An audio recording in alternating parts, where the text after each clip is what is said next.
Hola, ¿qué tal? ¿Cómo les va? Bueno, nuevamente aquí en Bullstein Recortado, Canal 22, nuestro nuevo horario, martes a las 23. En ayunas, me dijeron, así que yo lo repito tal como me lo dijeron. Bueno, como siempre, acompañados aquí por Gustavo Paura, mi querido amigo. Y hoy, prácticamente, si me pueden corregir el graf, que sea Sergio en vez de Sergio, porque suena mal eso. Gracias. Hoy tengo un día hoy. Pero bueno, Gustavo, siempre hay cierto fanatismo en Gustavo Paura respecto de la gente que nos acompaña. Hasta se pone celoso si los presento yo, pero es la gente de Asia TV. A ver, nuevamente con sus amigos y mis amigos. ¿Los quiere presentar? ¿Cómo no? Con Ivonne Augues García y Marcelo Ramírez, son dos analistas y periodistas internacionales de lo mejor que debe haber en la Argentina, seguramente. Por eso son sus amigos, ¿no? Por eso claro. Son mis amigos. Obviamente usted siempre elige lo mejor. El mejor presentador de ellos. Perfecto. Decimos entonces la conducción del programa. A ver, un desafío. Bueno, vamos. ¿cómo? Le hago un desafío. Conduzca el programa. Bueno, perfecto. Ay, espere, que tengo un señor atrás. Son raros. No. La invitación es por la siguiente. Marcelo ha escrito un libro que se llama De la geopolítica clásica a la geopolítica moderna. El pensamiento de Muhammad Farhad Khomeini. Así es. Bastante bien por el primer intento. Y bueno, con mi descendencia árabe. Y han escrito un libro y la verdad me interesa mucho porque no hay en la Argentina gente que analice geopolítica hoy a un buen nivel. O sea, me cuesta ver en la televisión que haya gente que analice la política internacional con todo lo que está pasando, ¿no? Coronavirus, caída de mercado, el precio del petróleo, Irán, Rusia, China, los fenómenos sociales. Entonces, la idea es un poco recorrer con ustedes, digo, cuál es la mirada de ustedes sobre los fenómenos que están pasando. Y bueno, y esta es la charla básicamente, que calculo que irá por el libro. ¿Por qué? Porque el libro, según lo hablé con Marcelo, me lo acaba de regalar, ahora me lo va a firmar, tiene una mirada distinta del mundo, ¿no? O sea, ¿que es más optimista la mirada? Pero es una mirada no occidental, por así decirlo. Son dos cosas, claro. Una es que es no occidental porque en realidad básicamente habla del pensamiento de Khomeini, que fue el embajador de Irán, de hecho todavía lo es, creo que unos días más está retrasado su viaje, creo que justamente por lo que está sucediendo y por el coronavirus, ¿no? Hay distintos problemas en las conexiones internacionales, pero él era el embajador hasta el 5 de marzo de Irán. Él es una persona que tiene una trayectoria muy importante. Él fue uno de los negociadores del 5+1, el acuerdo nuclear de Estados Unidos y las potencias europeas con Irán, y además él fue el mediador en el conflicto de Nagorno-Karabaj entre Armenia y Azerbaiyán. Te hago una pregunta, ¿es embajador o es agregado de negocios? En realidad técnicamente es agregado de negocios, pero embajador es el cargo diplomático que él tiene, que es un rango. Porque es bueno decirlo, porque no tenemos embajador de Irán en Argentina desde, bueno, prácticamente el momento del atentado al AMIA.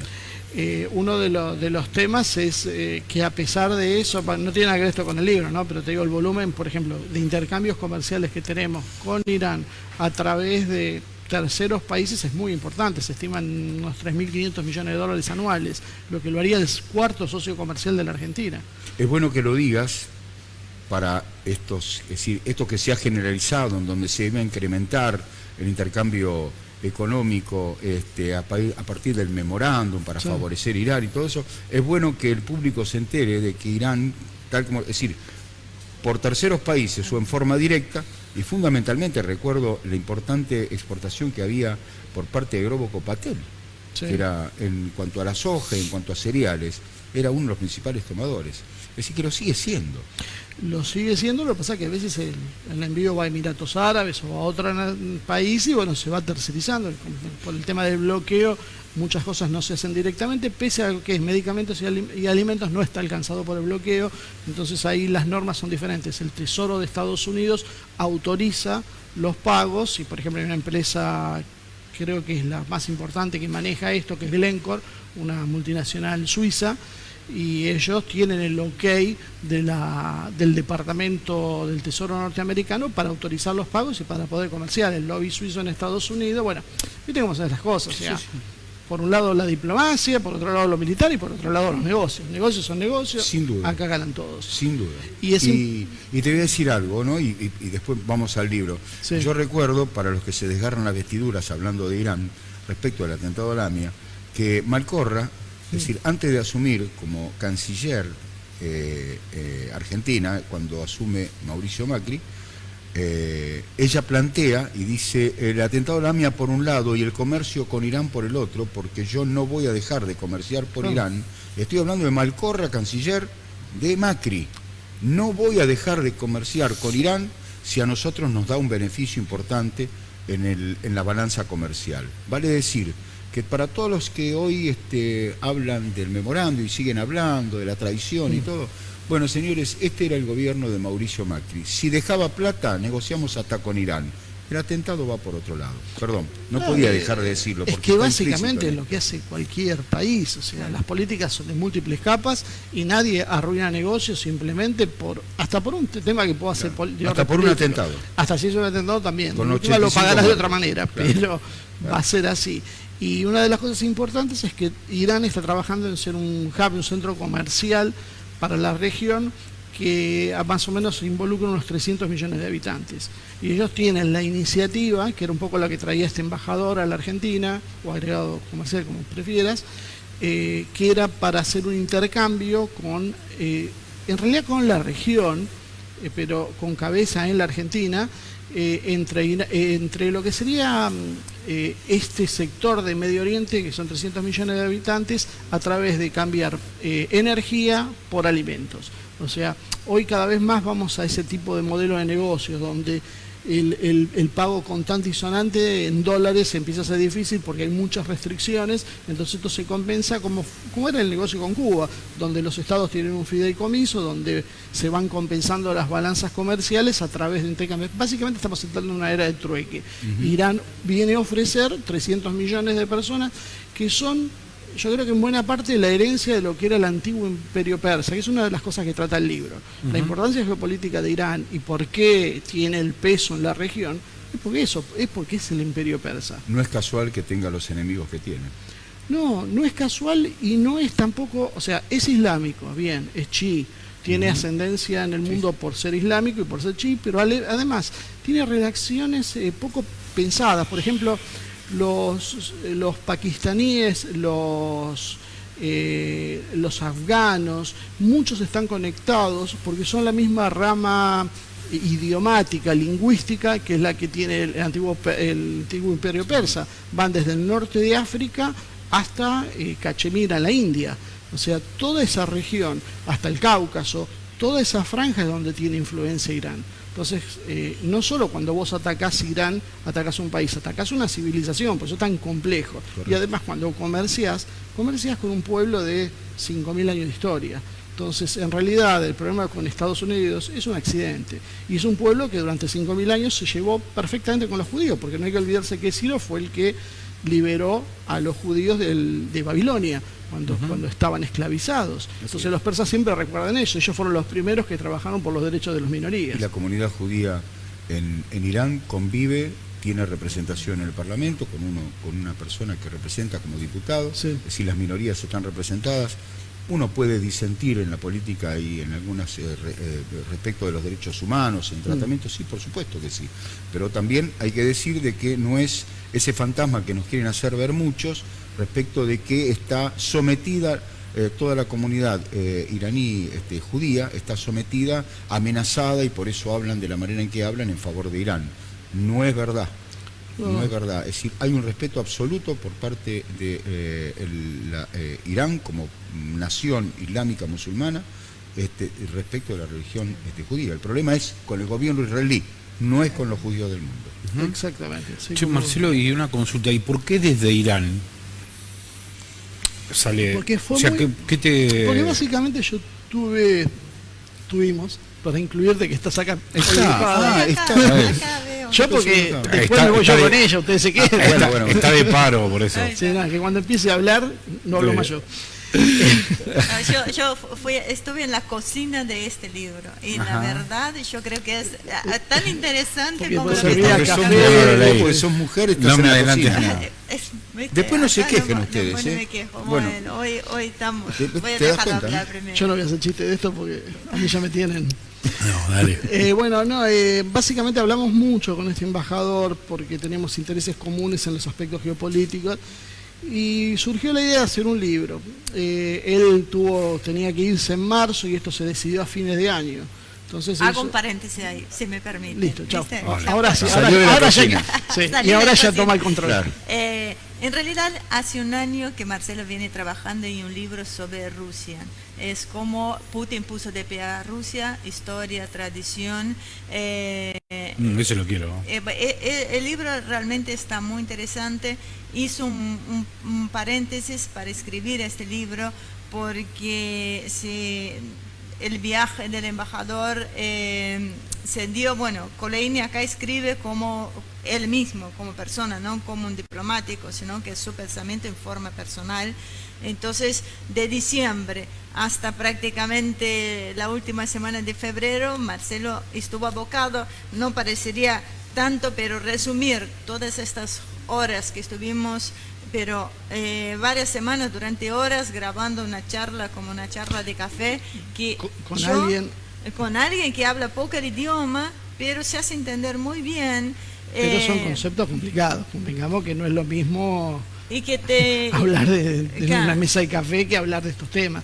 O sea, Y- hay veces el concepto es demasiado fino y él lo traduce del persa como puede al español y yo lo trato de traducir de lo que él tradujo a nuestro entendimiento. Y ahí es... Y ahí participamos, o sea, la modalidad fue, nosotros íbamos con una cámara, los dos se ponían, por eso estuve en la cocina, estuve atrás de cámara, pero aprendí muchísimo, pude observar, bueno, la calidad de la conversación, ¿no? Porque acá yo me monto mucho sobre lo que lo que hace Marcelo y todos los análisis, y bueno, creo que la convivencia 24 horas hace que uno por decantación va aprendiendo porque está constantemente en este aprendizaje, lo cual me enorgullece muchísimo. Mi trabajo real es de la producción, es de ejecución, digamos, dentro de nuestra estructura, ¿no?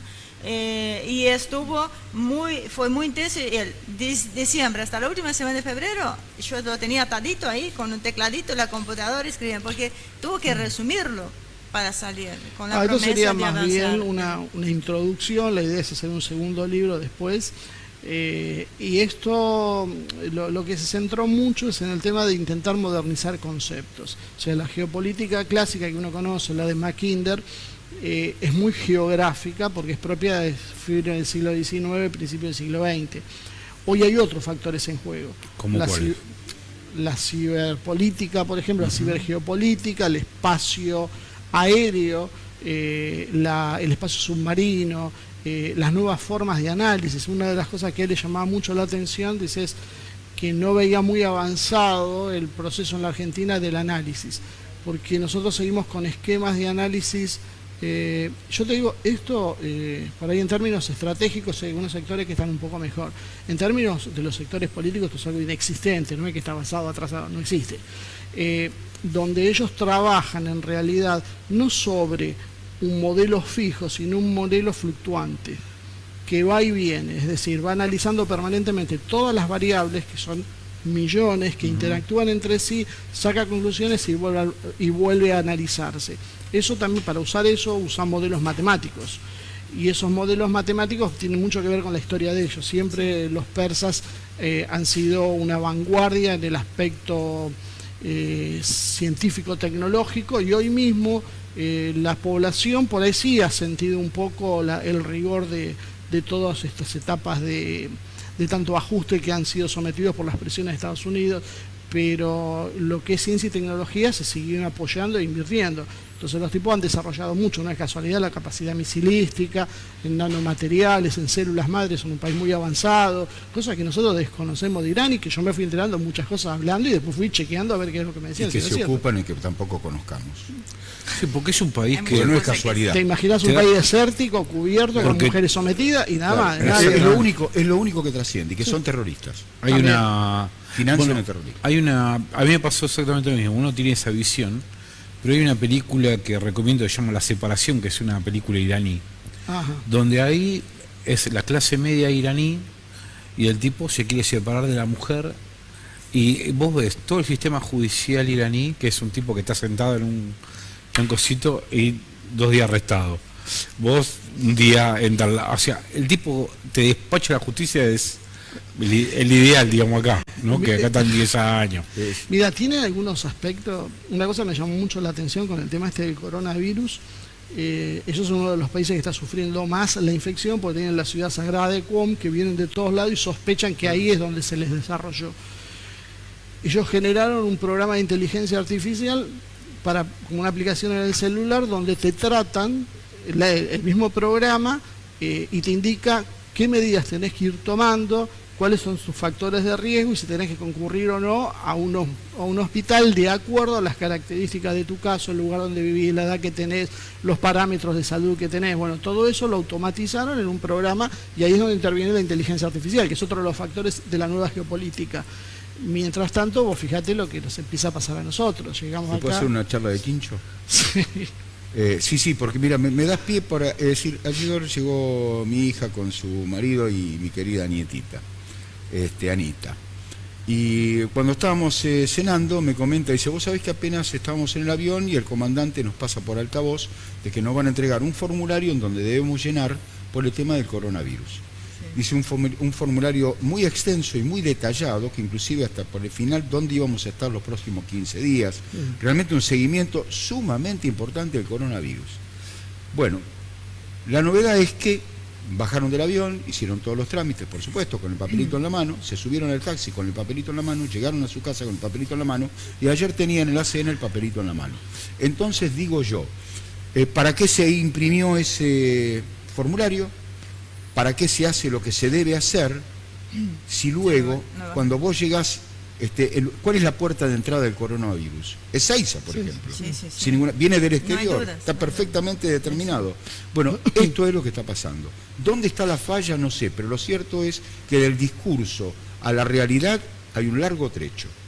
Es decir, mucho bla bla bla, mucho periodismo, mucha preocupación, mucha muerte, dónde están, quiénes se infectaron, pero en la puerta de entrada, por lo menos en este vuelo, no se hizo lo que se debe hacer. Y estamos supuestamente preparados. Sí, en algún lugar aparte, está la falla. es raro lo del coronavirus, ¿no? Porque a mí me da la sensación, un poco lo comentaba fuera con Marcelo, mientras estábamos fuera del aire, de que hay teorías donde dice que hay un desfasaje entre la economía financiera, o sea, capital financiero y la economía real, que es de un 7 y un 8%. Porque en realidad la charla sale con Amado Vudú en la cárcel. Entonces ellos tenían esta teoría, que ese desfasaje era mejor saldarlo, ese ajuste a nivel internacional, saldarlo con un problema sanitario que con un problema económico. Hay una conspiración, digamos, Sí, de las que estamos acostumbrados, pero no es tan loco cuando uno mira las burbujas financieras, las que no metieron en 2008, ¿no? En la de 2003 y así para atrás. ¿Cuál es tu opinión, Marcelo, sobre lo que pasa? Ya es complicado, porque la zona donde surge el coronavirus es una zona donde habitualmente surgen este tipo de virus. Todos sabíamos que tarde o temprano se iba a volver a producir una pandemia. Quizá lo que no se ha trabajado es los mecanismos necesarios para contenerla.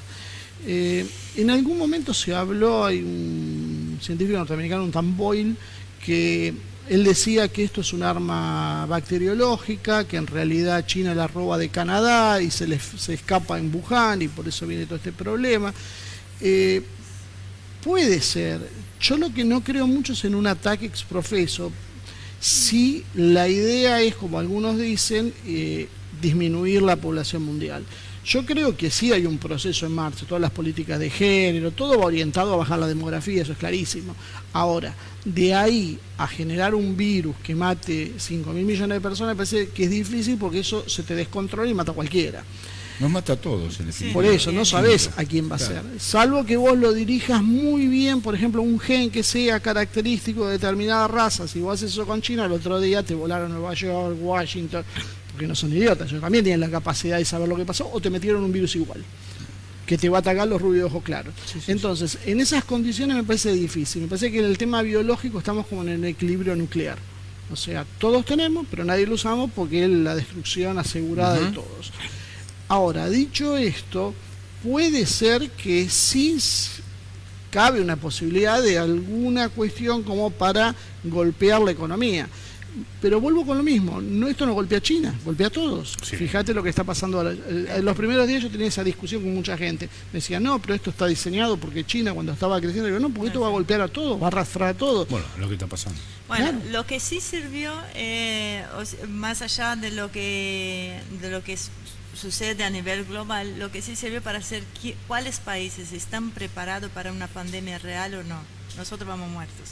Pero si tenemos en cuenta... Nosotros le hacemos caso al rabino y vamos a empezar a rezar, porque esa es nuestra solución. Sí, no, sin ninguna... Al árbol, al rabino, árbol. Sí, bueno, sí. Okay. Así que, porque si tenemos en cuenta la seriedad con lo que tomó, más allá de que sea letal o no sea letal, más allá de que algunos... no hay ni que sobreestimarlo, ni hay que subestimarlo tampoco. Claro, parecería como que se está subestimando, se subestimó hasta ahora, pero es una cosa que va a pasar natural. Cuando vos tengas muerto y tengas los infectados acá, por más que vos trates de hacer una cortina, eso se te va de las manos, que es lo que está empezando a pasar. Te comentaba fuera de cámara que hoy ya Mauro Viale estaba diciendo a Alberto Fernández que salir a una explicación, tiene que enfrentar la situación, como hace todos los líderes del mundo que salen y se ponen a la cabeza. Esto iba a pasar, o sea, si alguien pensó que por esconderlo abajo de la alfombra no iba a pasar, se te iba a acordar. El clima está a favor nuestro en este momento. Exactamente. Supuestamente. Sí. Tenemos el dengue. No, supuestamente claro, no. Tenemos Exactamente. el dengue. Y podemos tener las dos cosas combinadas. El paraguas o la burbuja la conforma el clima. El problema va a ser cuando se nos refresque Argentina o la región, y ahí es donde se va a ver aparte la confusión y el miedo que va a generar en la población. Por eso digo, muchos se quejan, ay, no aguanto más, qué calor, ¿cuándo viene el invierno? No. Muchachos, rueguen que siga el calor. Sí, totalmente. No, porque con una puerta como Ezeiza, habiendo ocurrido lo que ocurrió, tengo testigos directos en mi familia, sí. Y el frío es una conjunción que, bueno, evidentemente nos va a traer un serio problema. Pero también te quiero decir, la otra vez creo que estábamos hablando con Gustavo, es decir, ¿cuántos muertos ocasionó? Creo que 2.800 muertos en China. Es decir, no sé cuánto era el porcentaje, decir con respecto... Claro, pero no me dejaron terminar el razonamiento de lo de China. Te voy a decir algo, no te voy a dejar terminar. Por las dudas.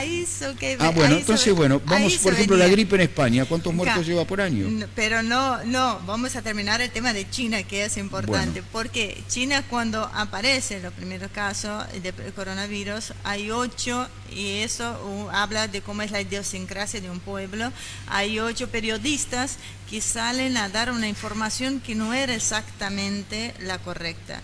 Y hay un médico que terminó falleciendo por el coronavirus después, el doctor Liu, si no me equivoco, porque se contagió, pero que fue burocrático a la hora de informar a la población o a la hora de informar a la central lo que estaba sucediendo. Siguieron tanto los pasos burocráticos que demoraron unos días que fueron importantes. Pero bueno, estos 8 periodistas fueron sancionados por no dar una información correcta, porque ellos querían que a la gente se diera la información correcta. Incluso se barajó el problema de SARS, o sea, viste, cuando acá vos mandás cualquier bolazo en la televisión y no pasa nada. Por eso digo, mira, tenemos que ir a un corte porque ya es el momento del corte, y yo estaba pensando, si aplicamos esto en Argentina, vamos a tener que abrir varias escuelas de periodismo porque nos quedamos con muy poquito, ¿no? Muy poquito. Nada no, porque hay honrosas excepciones y muy honrosas excepciones. Pero bueno, después de haber escuchado algunas cosas de quienes cobran y cómo cobran. Pero bueno, vamos al primer corte y único, y volvemos en apenas 5 minutos.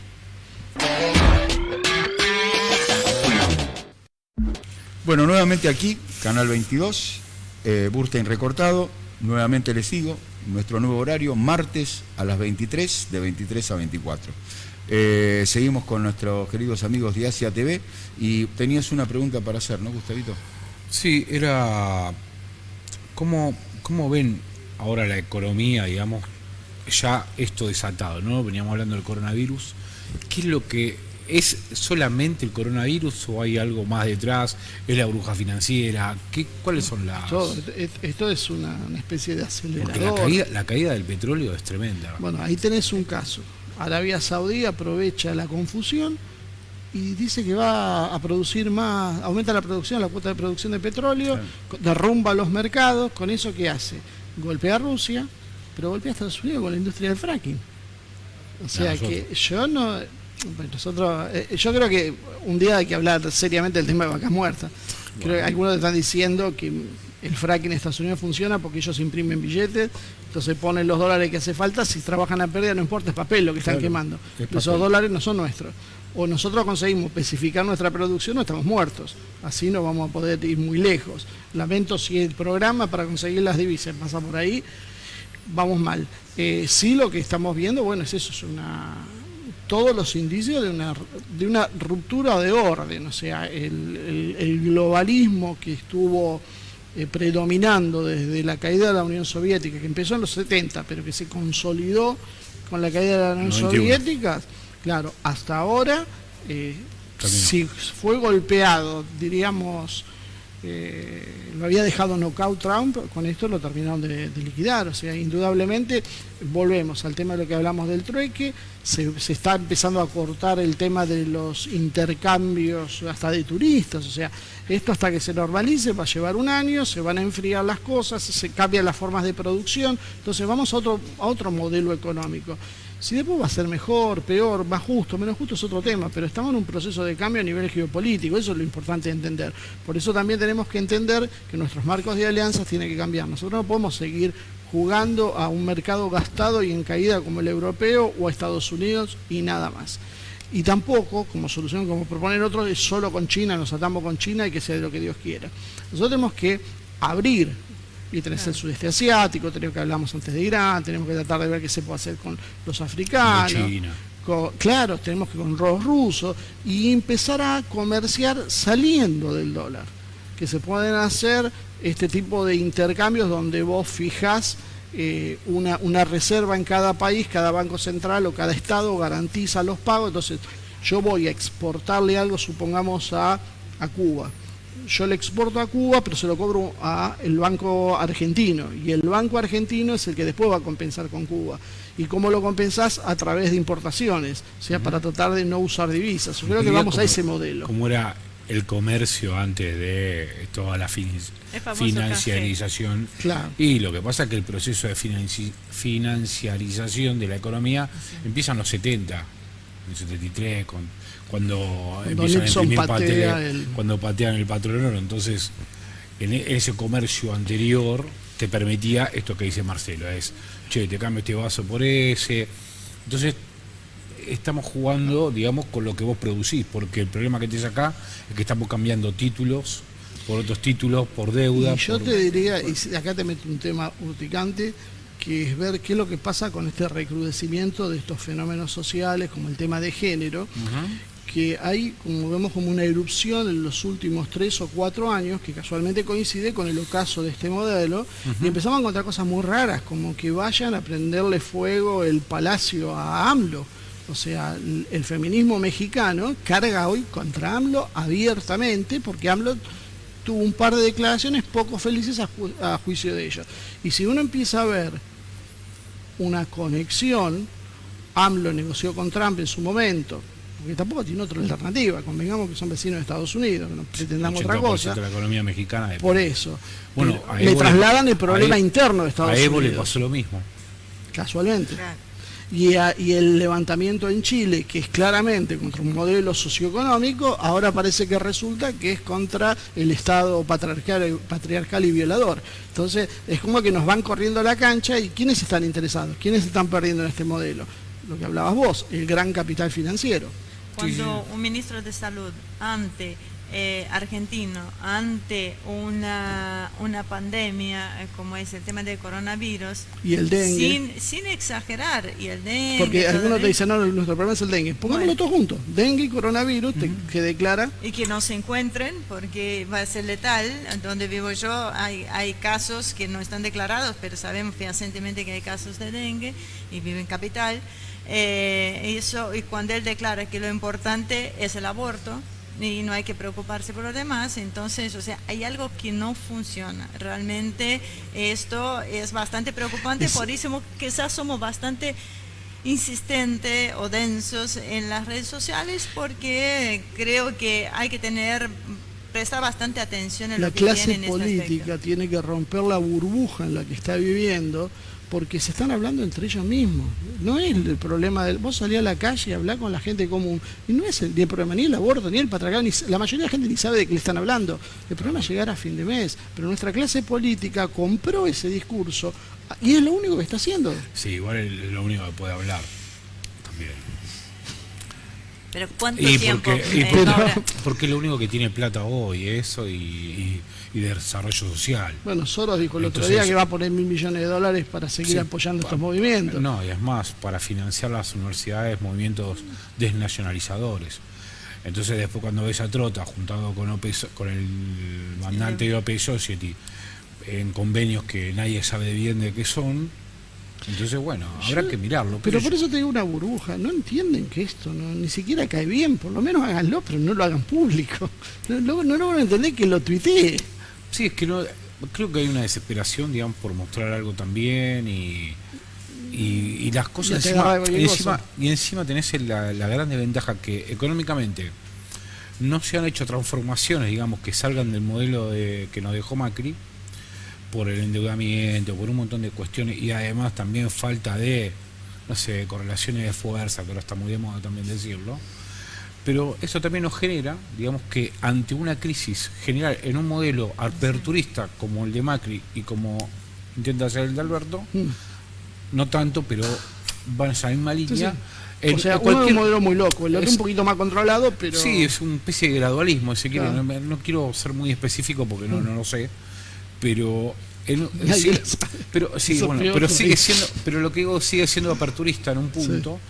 Entonces, en esa cuestión, en una crisis internacional, te lleva a puesto igual, porque vos, o sea, el problema del endeudamiento argentino no es nada a comparación de las grandes, estos tipos. Si nosotros creemos que nuestro endeudamiento es un problema, debe ser el 1% del endeudamiento del mundo. O sea, no te atienden en una oficina ahí, o sea, Argentina es un problema, una oficina ahí al costado. Y nada más. Parece que Argentina lo que tiene es que el mismo argentino quizás no se da cuenta, es la importancia de influencia en la región. Nosotros somos los más grandes económicamente, somos el gigante económico de la región. Nosotros los brasileños. Sí, por favor. Nosotros los brasileños. Pero de donde se copia el modelo es el argentino. El modelo a seguir es el modelo argentino. Ahora, yo te digo, el tema de Alberto, que vos me decías puntualmente, vos sabías más o menos estos problemas. Esto del coronavirus era impredecible. Sí, obvio. Igual le cayó a los 15 días, no es que también le cayó en el medio del proceso. Pero bueno, era difícil de prever que podía golpear tan fuerte. Yo ahí te puedo llegar a entender. ¿No se acordara cuando se creó el Grupo Puebla? Que el Grupo Puebla el otro día le liberan a Lula, el otro día le hacen un golpe de Estado. El Grupo Puebla lo escucharon una vez más. Sí. No, ahí está. Por eso, y ahora, vos tenés que desafiar eso. Ya sabés que cuando tocas las retenciones tenés problemas con algunos sectores del campo, sabés que vas a tener problemas con los fondos buitres, porque el negocio de ellos es que vos defaultés, comprarte, con lo que ya conocemos. ¿En quién te vas a apoyar? Te peleaste con el tema del aborto con el Papa. Porque más allá de que el Papa esté tratando, fue tu sostén para llegar a ser presidente. Entonces, ¿en quién te apoyás? En el sindicalismo. Con el sindicalismo la relación está más bien tirando a tensa. Todos los sectores de orden nacional también. Yo conozco muchos kirchneristas que no lo van a decir en cámara, pero no están muy contentos con esta historia, porque hay lugares específicamente donde si vos sos kirchnerista de la administración pública, fuera. Entonces, juntó un montón de enemigos para tener que el sector feminista más ultra a favor. ¿Cuántos son numéricamente? O sea, salvo que vos me decís, bueno, yo con esto lo que estoy jugando es con Soros, con las finanzas internacionales. Entonces ahí ya estamos en otro problema de otro tipo, que de todas formas también te van a usar y cuando te desgastes te van a descartar y van a poner otro, porque ellos juegan a eso. Y ahí también tenés un problema, porque a diferencia de Macri, que la ley del aborto la manda vía Congreso, acá la manda el Ejecutivo. Y si no llega a salir el costo político, le cae todo a él, ¿no? Y después que salga, ¿qué? Porque si creen que esto después se termina, no. Miren España hace 20 y pico de años que tiene el aborto, no cambió nada, porque es constante, porque es otro el juego, no tiene nada que ver. O sea, el aborto es un tema político, ni siquiera de salud pública, pero es otro tema. Pero sí nos estamos metiendo en una pelea internacional, que encima nosotros vamos a hablar con Netanyahu, pensando que Netanyahu va a hablar con Trump y ahí nos van a solucionar el tema de la deuda. Es mucho más complejo el tema. El resultado es que hoy tenemos el riesgo país a 2.800 puntos. No ¿Qué sirvió. quiere decir que Netanyahu no habló con Trump? O Trump no le dio mucha bola. Me Ustedes parece recién que se hablaban- sobrevende. Claro, ustedes recién Netanyahu. hablaban del intercambio y todo, pero yo pensaba, ¿el intercambio de qué? Es decir, vos vas a intercambiar qué. Vos tenés que Nosotros- intercambiar lo que tenés capacidad de producir. Competitivo, Y alimentos. nosotros alimentos. A granel encima. Por- Sí. Porque por eso. nunca trabajamos para poder. Ni más ni menos. Entonces, hay mucha cosa para hacer. Es decir, y un poco miro lo de trans, de fronteras para adentro. Es Lo decir, que- una vez que vos estés ordenado fronteras para adentro, produciendo, Claro, Bueno, pero ¿cómo sí. te ordenás cuando rompes lanza con los sectores Bueno. que deberían ser los que te van a apoyar en esto? justamente por eso te lo estoy diciendo. Claro. Es decir, eso es lo que no Y entiendo. te apoyás con los sectores globalistas que van en contra de este modelo. No, y Es también delirante puede esto. ser una chance, porque vos pensás una oportunidad, en el sentido de que hoy tenés la crisis, Sí. ¿no? Y esto está generando un contraimiento, digamos, del consumo en un montón de países. Ujú. Cuando esto más o menos se acomode, entiendo yo que esta es la idea de Walter Graciano en la nota de ámbito, digamos, él cree que en algún momento esto va a frenar en breve, en un tiempo, y después otra vez, obviamente los comos y todo empieza a subir de nuevo. Entonces también lo ve como una oportunidad.